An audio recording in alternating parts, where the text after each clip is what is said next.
Why don't I go and see if I can cheer her up? You do that? For us? She's in her dungeon. Don't scare him. It's not a real dungeon. Thanks for the warning.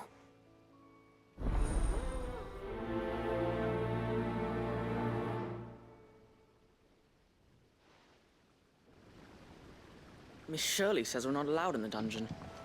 But Miss Menadole doesn't mind. When you return, would you mind teaching the children another lesson? They did so enjoy your last. Miss Shirley says your books made quite an impression on the children. You've inspired them all to become writers themselves. Is that so? We'll need to find some more parchment then.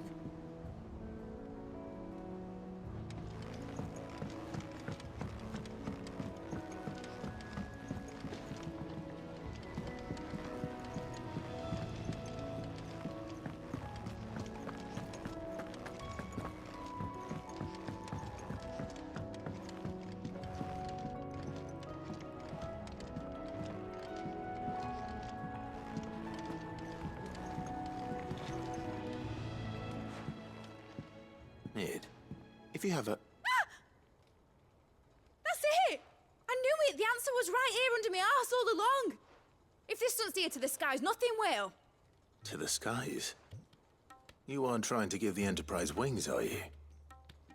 What else would I be doing? The children seem to think you're avoiding them. They're worried about you. Is this really so important that you need to shut yourself away from everyone? The Enterprise is already the fastest ship in the realm, and that's with the sea beneath her. But what if she weren't bound to the waves? What if she weren't bound to anything at all? It's not fair. The gods get the skies all to themselves, so I'm gonna do something about it. The Fallen had their chance, but they relied too much on magic. And see where that got them? But not me. I've discovered how to do it without. Well, almost. First I need to make a prototype. And is that a one-woman job? Are you volunteering? I'll have you know the Enterprise is my baby. But if her godfather's offering to lend a hand, I'd be happy to take it. First, I'll need oil, and not just some old drippings from Miss Molly's spits in the Tub and Crown. Refined stuff, like they make in Ordill. Then I'll need some bone, or shell. Light, strong, preferably no longer attached to the beast it belongs to. If it's beast bones you're after, I'm sure the curse breakers will know where you might find some. No, they'll know where you might find some. You're the one who offered to help, remember? I should speak with one of the curse breakers before I set off for Old Hill. See if I can't find this bone while I'm there as well. They make an oil down at the docks in Ordill that's as slippery as the sea nasties they render it from. With that and the bone I told you about, I shall be able to finish the prototype.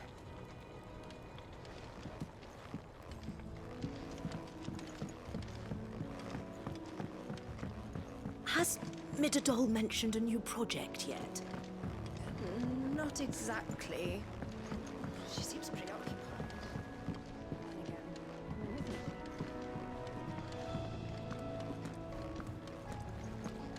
I will not let them be forgotten. Sid, may I have a moment? Of course. It is an honor to finally speak with you. My name is Herman. I've been with the Curse Breakers for some time now, and I wish to be deployed to Ash. Any assignment will do. No.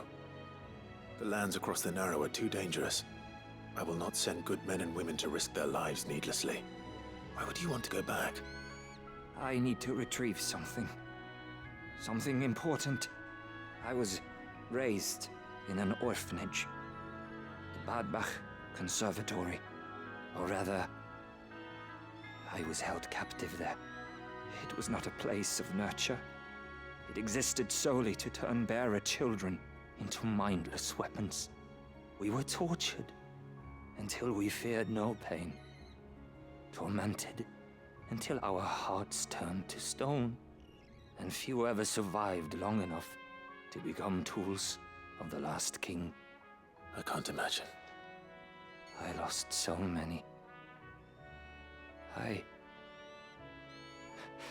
I can't even remember all their names. But they must be remembered. They cannot fade away, faceless and forgotten. The Institute was run with military precision. Every child measured, every name recorded, every death logged with meticulous care. Sid, allow me to travel to Ash and recover the registry so that my brothers and sisters might live on.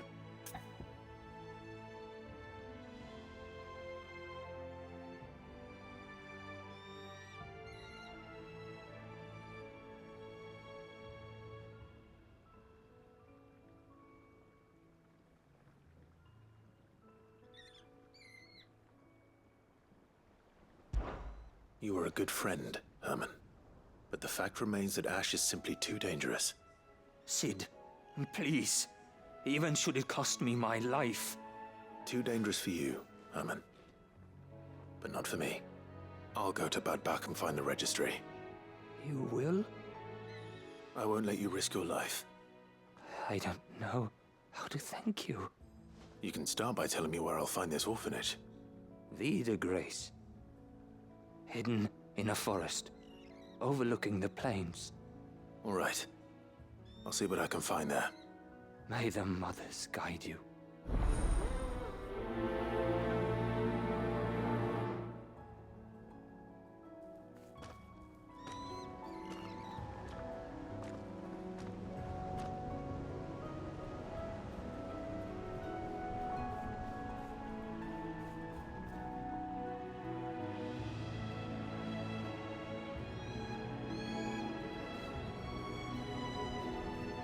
The plains of Vida Grace have haunted my dreams since I escaped from the orphanage.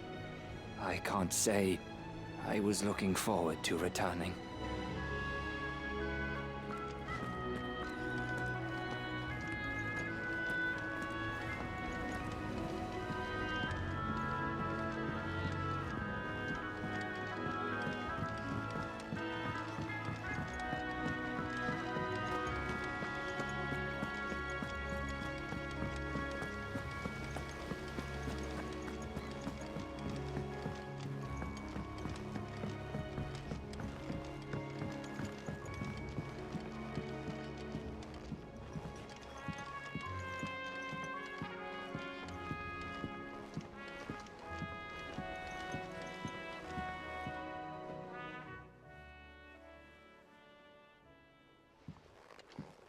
Pining for something, boy. What is it? What do you see out there?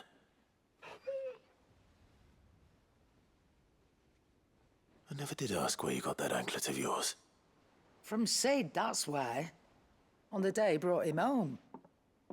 That long ago? And you're only thinking to ask this now? Sid saw that the pup had a habit of gnawing on his leg, since you ask. Clap that there iron on him to keep him from doing it. What was wrong, boy? I'll take like as not. Must have been hard on the poor whelp losing his loving masters at such a young age. Doubly hard in being a frost wolf, torn away from his icons and all. Sid would always tell him, you want that iron gone, you find what it is you're looking for. I reckon what he were looking for was you. I'm sorry, Torgal. Sorry for making you wait so long. Let's get that thing off you.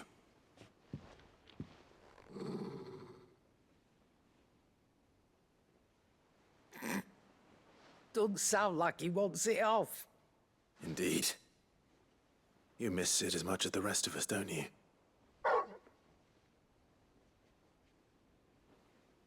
You want me to go with you somewhere?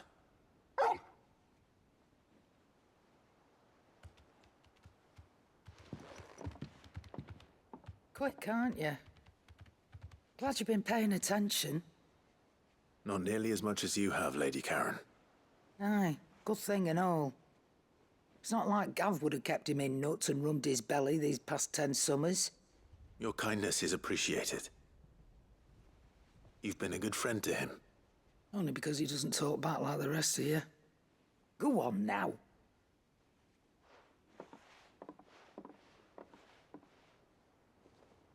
Where to then, Torgal?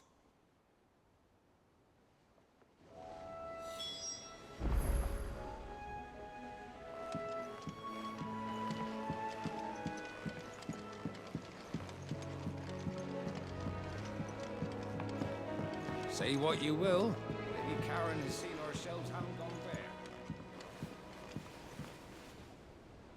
Oh,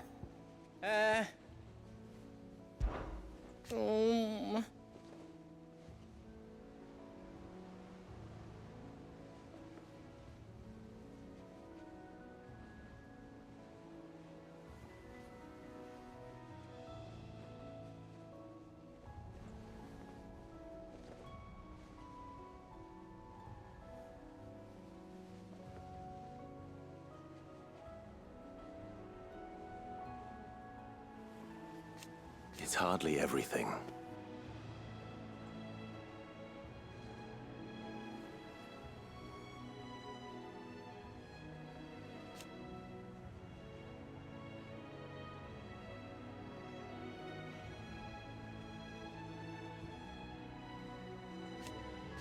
and I will.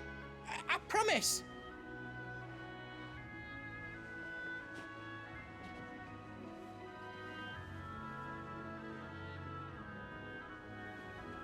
You can count on me.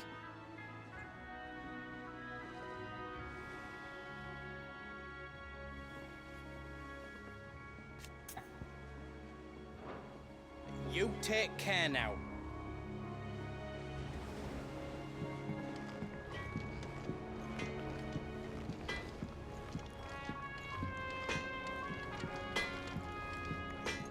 So what do I owe the honor? Crack the crystal?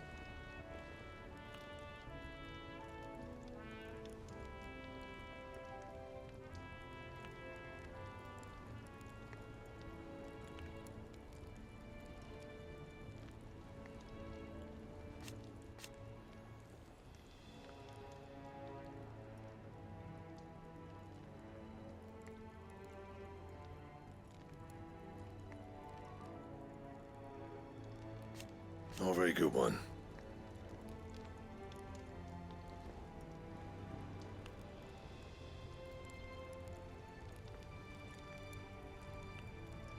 But then...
I'll keep the forge up. First the skies, then the crystal. What next? The advent of Great Griga herself. I'm sure we'll be fine. Sit back as tea.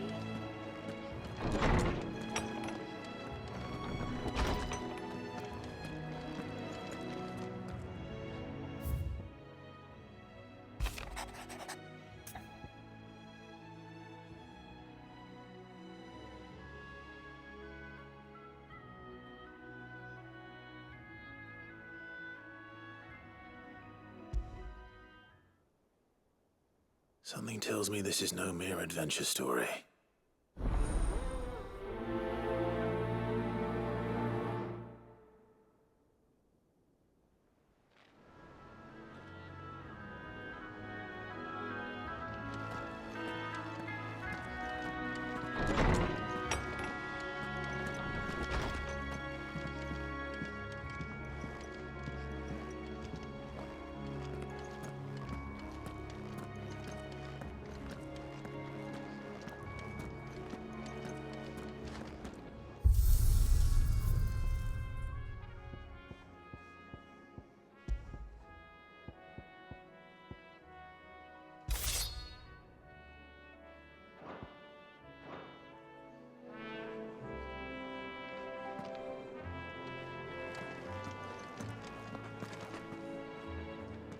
All right, Torgal.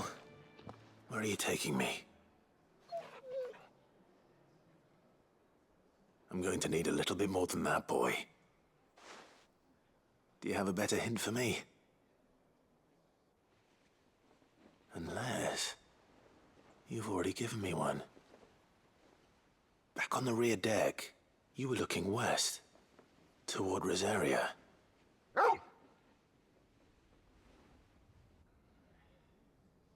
Why don't we try the rookery?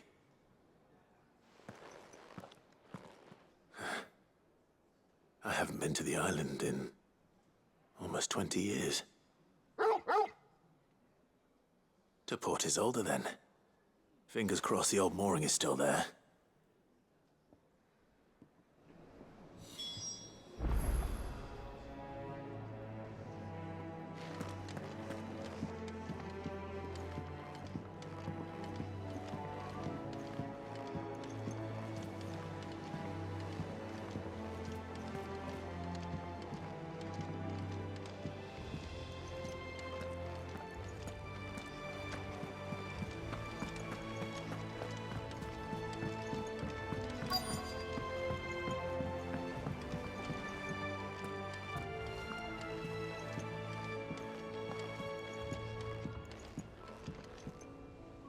Vivian, I read your note, and I'd be happy to help you find the book you're looking for. Thank you, Clive. But tracking it down will not be easy. Are you sure? Please. You have always granted me your wisdom and insight whenever I asked. It's only right that I return the favor. Or at least attempt to. You are too kind. Alas, what I ask of you is rather more trying than delivering the odd lecture. I spoke with Harpocrates to see if he had any inkling as to where another copy might be found, but... But perhaps it is best that you hear the details from him. If you say so. Forgive me, Clive, for asking this of you. But this book, it set me on the path to becoming who I am today. Its importance cannot be overstated.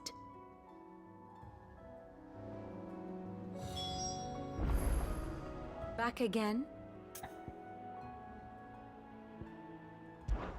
Harpocrates knows of the tome I seek. Whether what he has to say makes you happy to have agreed to help me is another matter.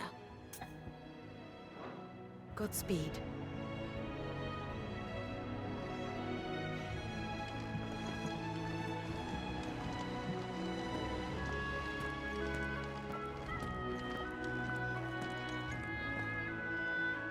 All right, Sid.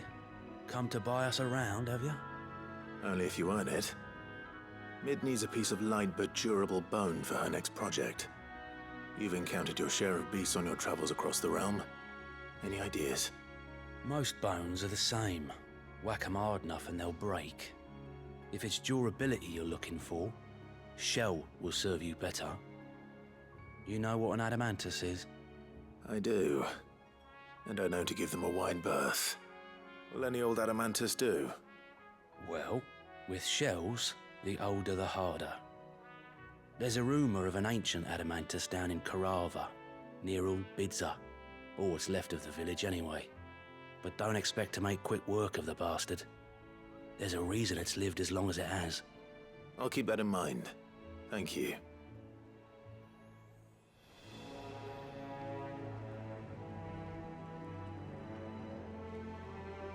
Normally I wouldn't recommend going anywhere near an adamantus, let alone one that's had a few centuries to let its temper simmer. They're mean bastards, and they only get meaner with age. Why do you think the village of Old Bidza was abandoned?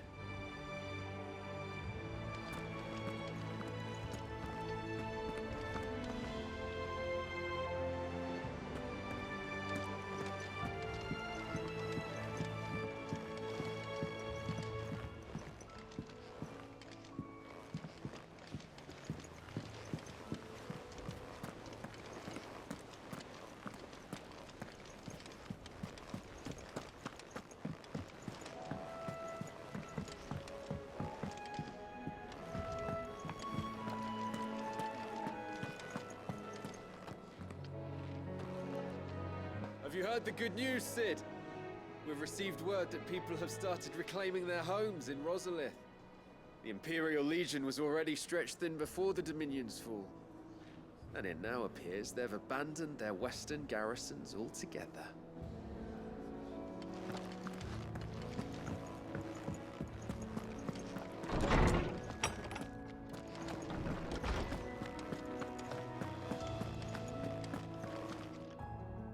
Ah, Clive, my boy. What a pleasure it is to see you. Hippocrates. There's something I need to ask you. I've been charged with locating a book called From a Distance.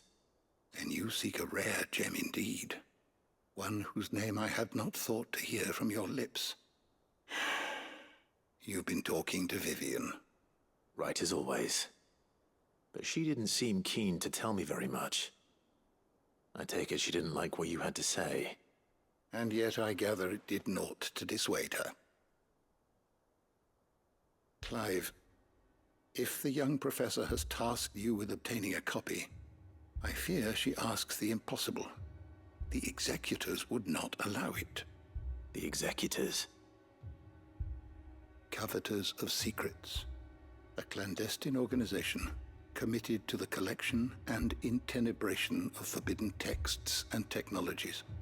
One such text being the tome Vivian seeks, chronicling as it does the true history of the enslavement of bearers. A tale which could overturn the established order were it ever to become widely known.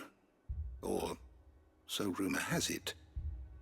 I've never actually read the thing, or even set eyes on it for that matter. How is it that I haven't heard of this organization? Why, secrecy is the executor's watchword. They lurk in the shadows, emerging only to seize that which must be seized, be it books, inventions, or people, before disappearing again, leaving nary a trace. Which would explain why Vivian's copy was snatched from her grasp not long after she found it. By the hand of the executors, yes. But what drives them? Self-interest or ideology? A fine question. Sadly, all that is known of the executors can be recounted in a single breath. You may just as soon ask me of their origins, numbers, or the identities of their leaders. Any answer I give would be pure speculation. Then my hunt was doomed from the first. What was Vivian expecting? That I'd pluck it from thin air? Not from thin air, no. From ash. Rumors of the executors are rife among the scholars of Storm, but rather less so across the strait. I have a friend. Well, I had a friend in the village of Garnick, a collector of rare tomes, upon which subject we would oft correspond. Alas, I have heard naught from him since the skies fell dark. And no doubt he too has turned. But though he did not mention it by name, it is possible that a surviving copy of From a Distance yet rests upon one of his many shelves, quietly awaiting discovery. If you were, by some chance, able to save even a single book from the poor man's library, I know his soul would rest easier. Very well. When I next find myself in Waloed, I'll be sure to pay Garnick a visit.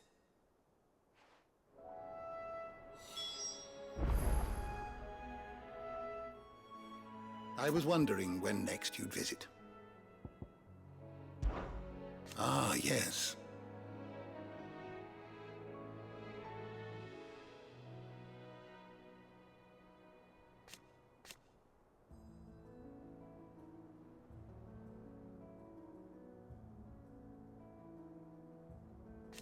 Indeed.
Then go.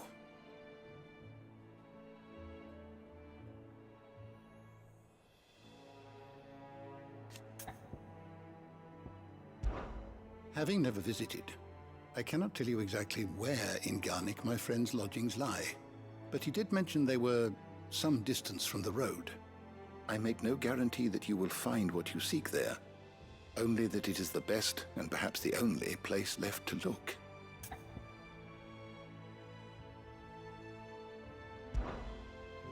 I have compiled some new entries, if you would like to see them. I have quite the find for you today.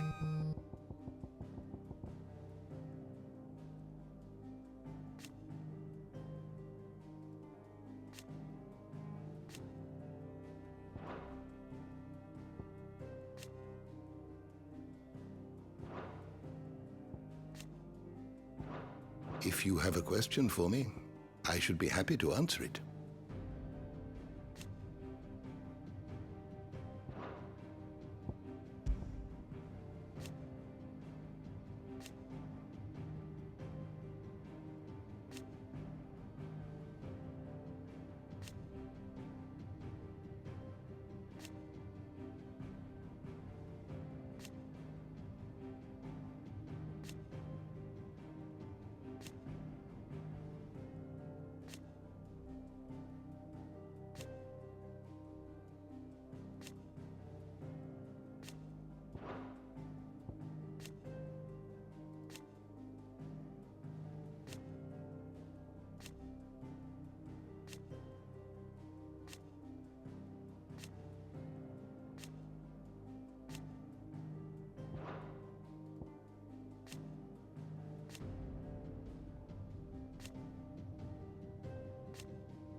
You are always welcome, Clive.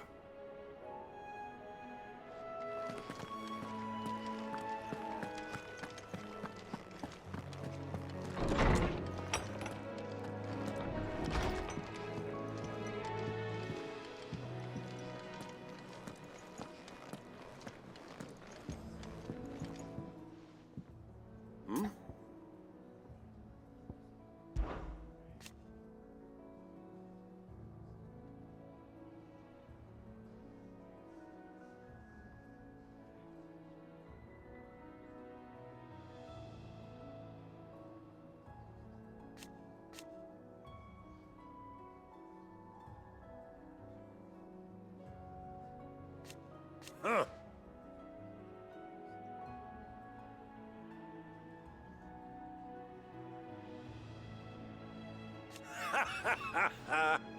uh,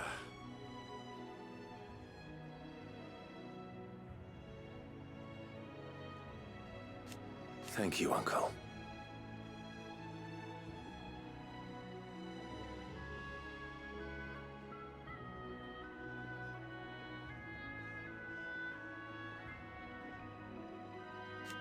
As for down here,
Clive, my boy!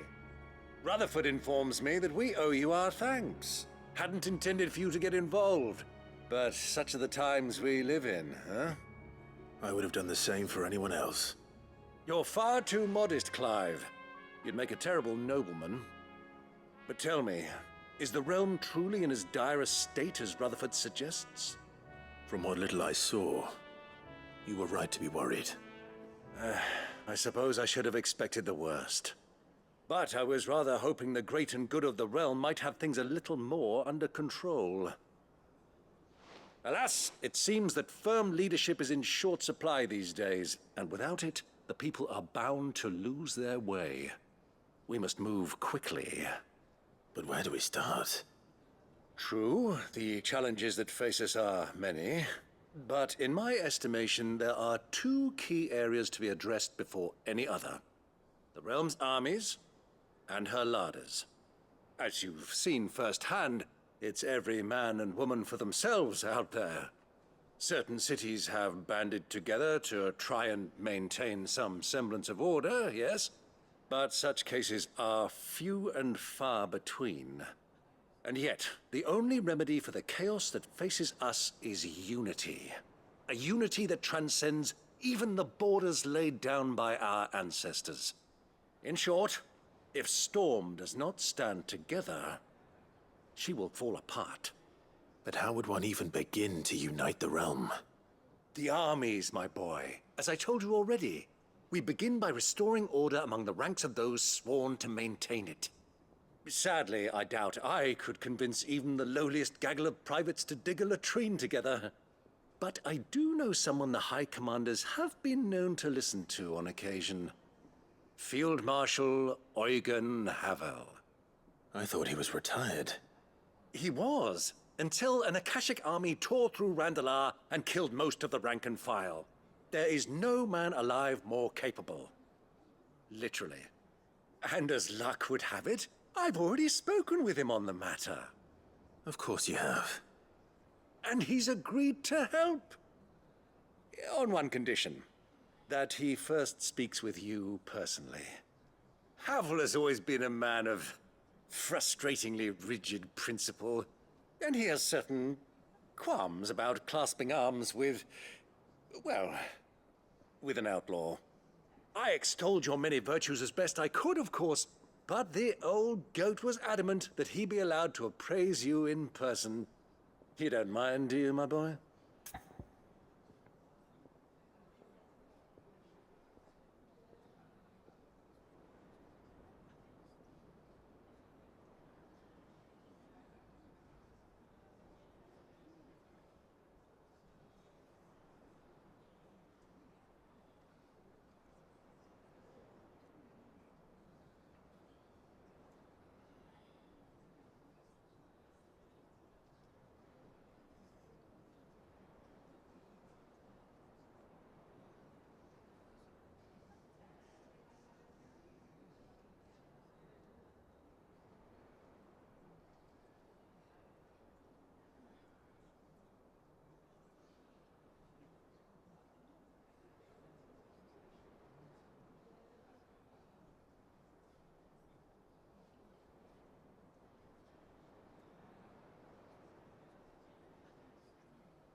Of course not.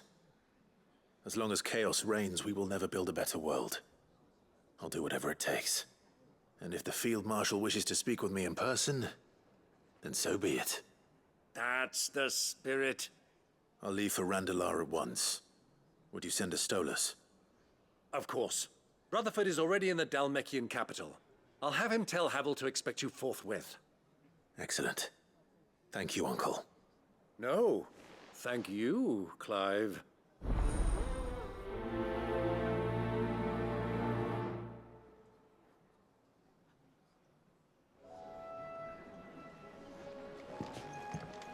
It's him, I tell you. The Crown Prince of Sanbreque. Though I suppose he's the Emperor now.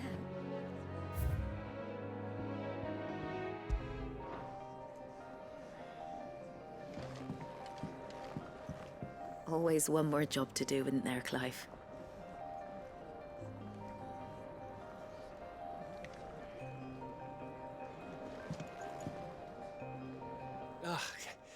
You all right?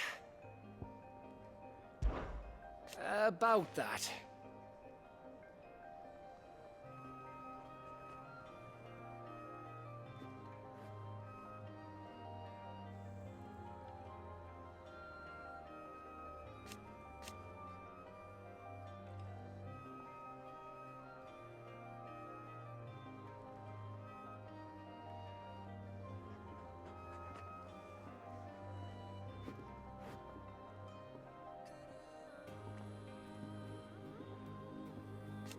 Oi!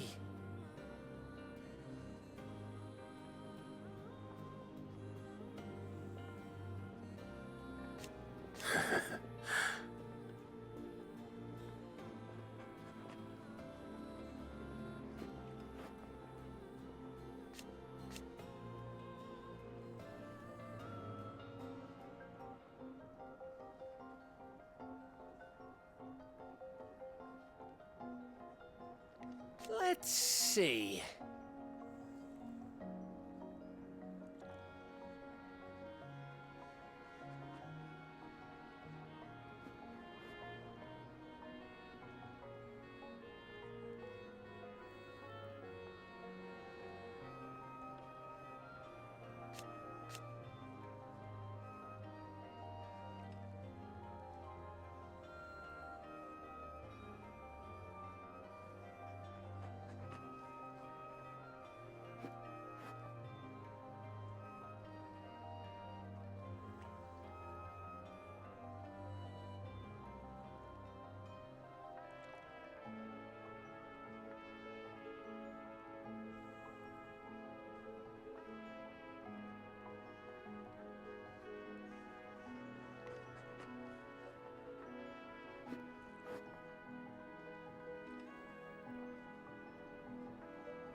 Something troubling you?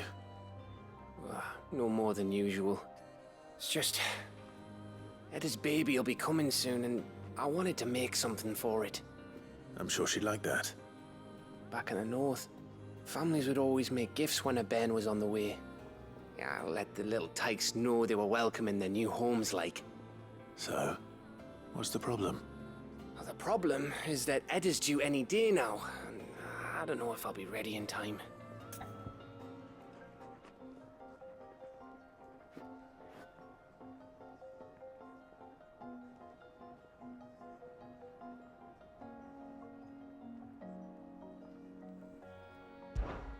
Is there anything I can do to help? You know, there just might be. All right then. What exactly are we making? A good luck charm. But not just any good luck charm. Not just any. No. One made from the feather of a silver chocobo. There's naught lucky in all the realm, or so we used to say back home anyway. Thing is, they're hard to come by. Had Otto and Karen check with their suppliers, but nothing. I'd try and track one down myself, only... Only the big day is fast approaching. And that's all you need, a feather. That or the bird whose horse it's attached to, aye. I was gonna start by asking around with traveling traders plying the northern borders. Well, there's no shortage of those passing through Martha's. I think I might make that my first port of call. I'll let you know if I find anything. You're a good friend, Clive. I won't forget this.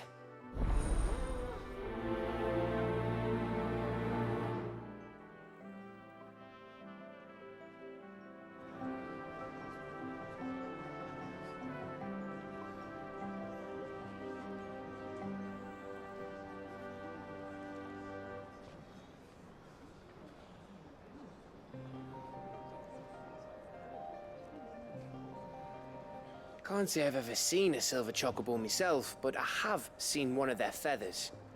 Look just like a normal one, only silver, obviously. Well, grey. You look like you could do with a drink. That's what we like to hear. Knock 'em back, everyone. Sid's buying.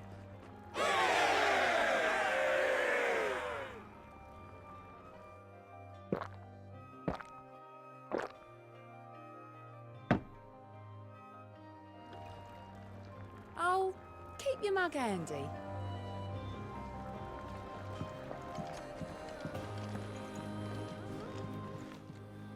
Clive.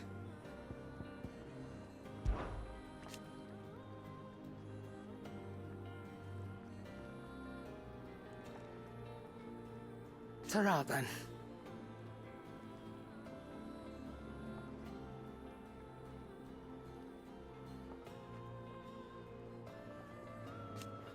Thank you, Karen.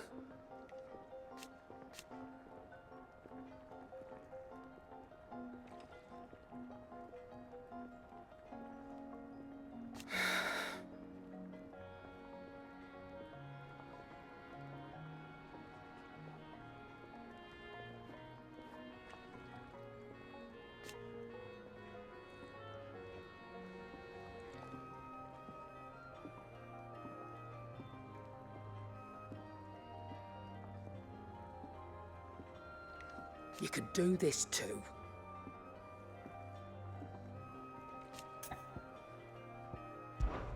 What are you still here for? That poor hand of yours is suffering.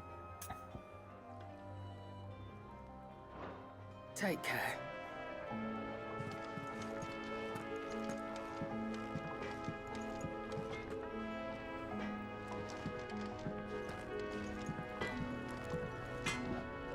Trouble with your gear, or you do what you need to do, Clive?